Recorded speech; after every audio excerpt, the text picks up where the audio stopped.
Landwehr versus Choi.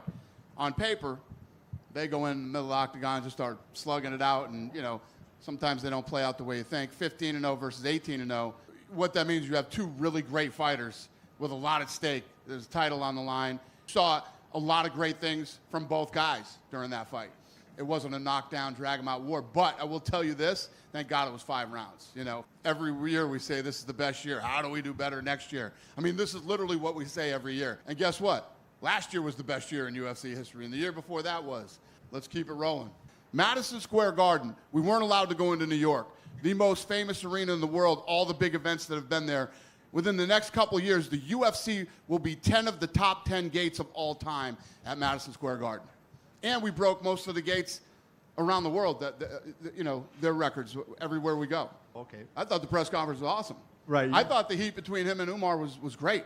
I thought Volkov won the fight. I went over to Volkov. I apologized to him. I thought he won the fight.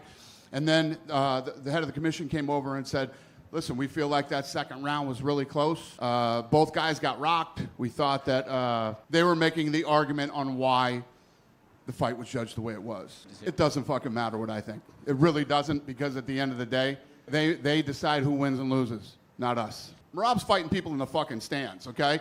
Merab would get in a fight in the middle of the fighter section. That's why we moved him over to the left. So I wouldn't say that any of these guys are afraid of anybody or any fight, but fighters are a paranoid bunch. You know, there's always some conspiracy against them, whether it's us or other people, or we make fights that people want to see. They win or lose the fights on their own. Guys, what are you fucking, is this tonight's stupid question night? How close was he to getting, he's not next. Gotcha. How close was he? I don't know. I mean, he's asking me if we're going back to Korea. So I was supposed to go to Korea this week for looking for a fight for the Korean Zombie show. And then, you know, there was some unrest going on over there. So our global security said we shouldn't go there right now. And we're figuring out another way to do this with the Zombie for his show next weekend. But the answer is yes. If we don't end up there with a fight, I am going to Korea in 2025 to do another show with the Korean Zombie.